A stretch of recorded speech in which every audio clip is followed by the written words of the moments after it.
After a recent playthrough of Bowser's Fury, I had a lot of thoughts about the future of Mario, and how far Mario has come since his entrance into 3D with Super Mario 64.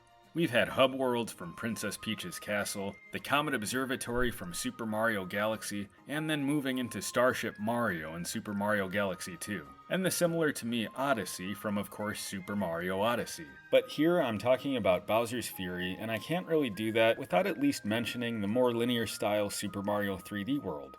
So I'm going to structure this into a review of Bowser's Fury first, and then my thoughts about the future of Mario after Fury dumped the hub world, so here we go.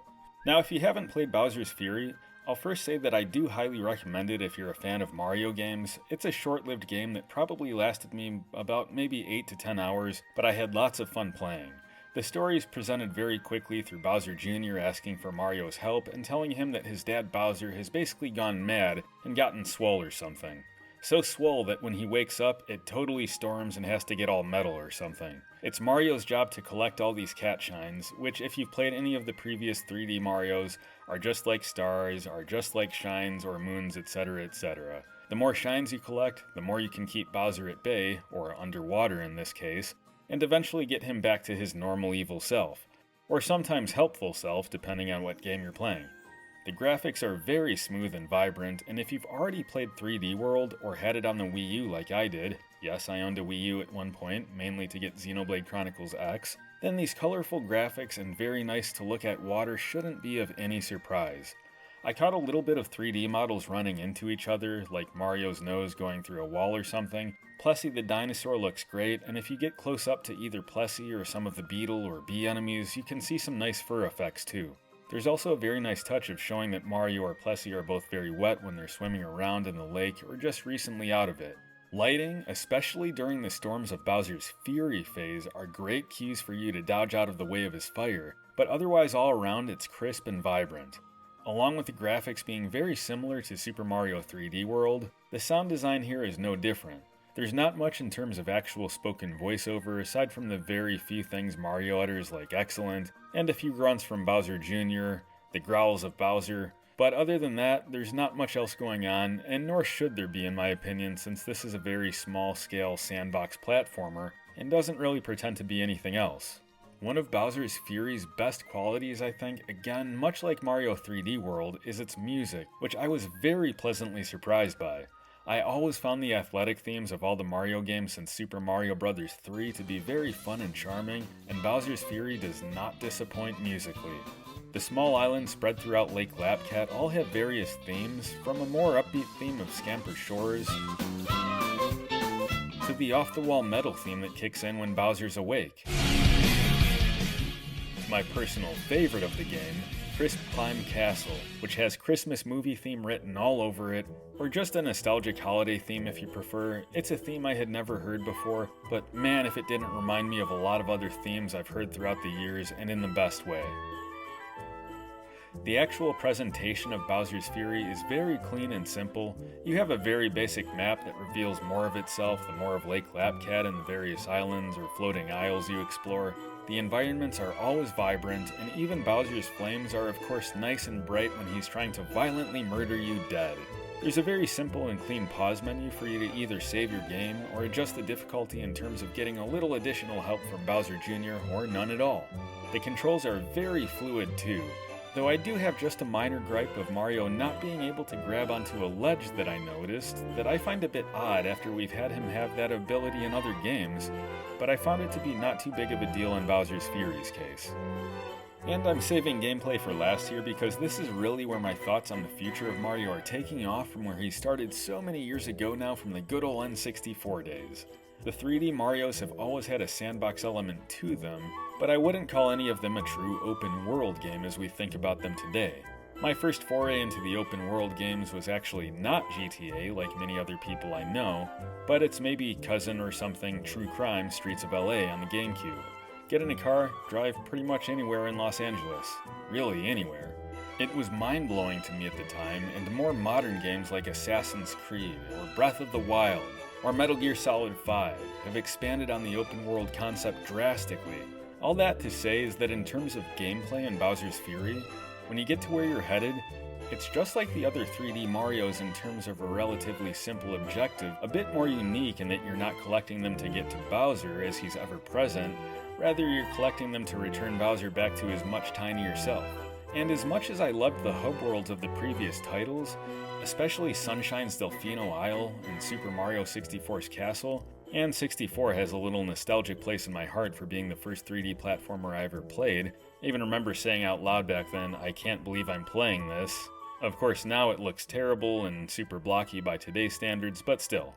Anyway, Fury goes a different direction, and in some ways you could say it's a giant hub world, but to me, at its core, this is a taste of a small-scale open-world Mario game, and maybe a hint of what we could possibly see in the future.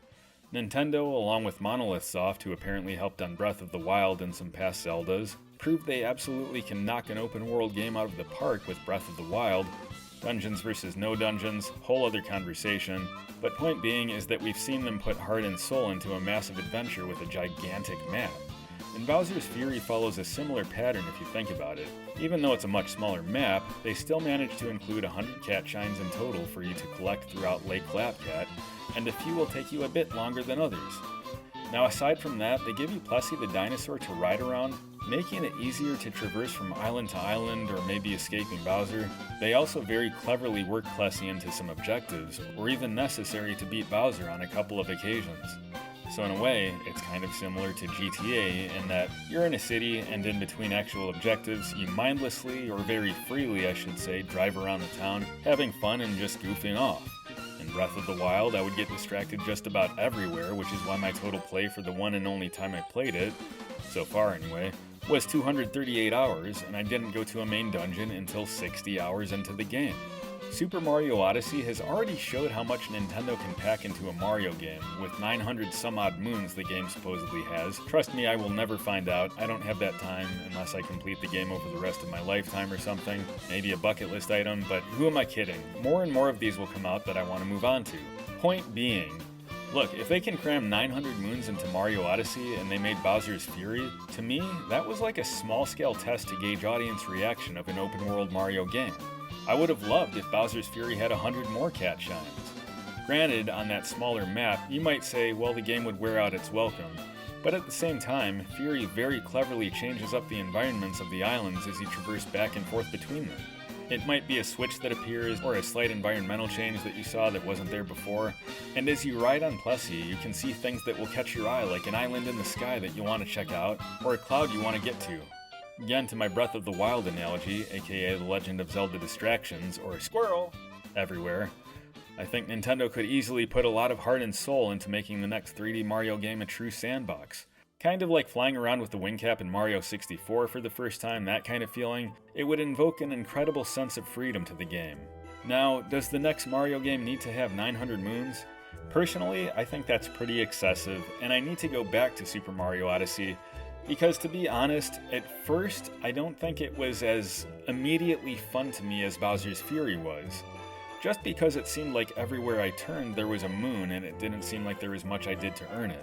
Many people say the real fun for Odyssey starts in the post-game, and to be fair, at this time I haven't done too much of that, just with a giant backlog of games to go through.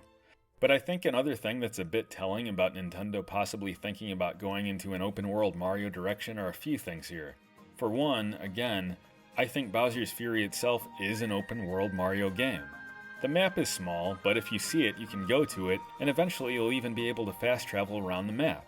Now, before Bowser's Fury, we had Super Mario Odyssey again. Now, in Super Mario Odyssey, we had a very cool level in New Donk City, or Grand Theft Mario, or whatever you want to call it. No, Mario can't hijack cars or anything here, but you can find a scooter to ride around on, which is quite a bit of fun. Not to mention with Sonic Frontiers on the horizon, almost seeing Sonic want to catch up to Zelda in terms of open-world chief mascot sandbox goodness, I wouldn't be a bit surprised if the next Mario outing sees our famed plumber taking on a gigantic new world, free to explore, maybe an expansive mushroom kingdom or something, go where you want, and maybe have an original story instead of rescuing the princess for the 100th time.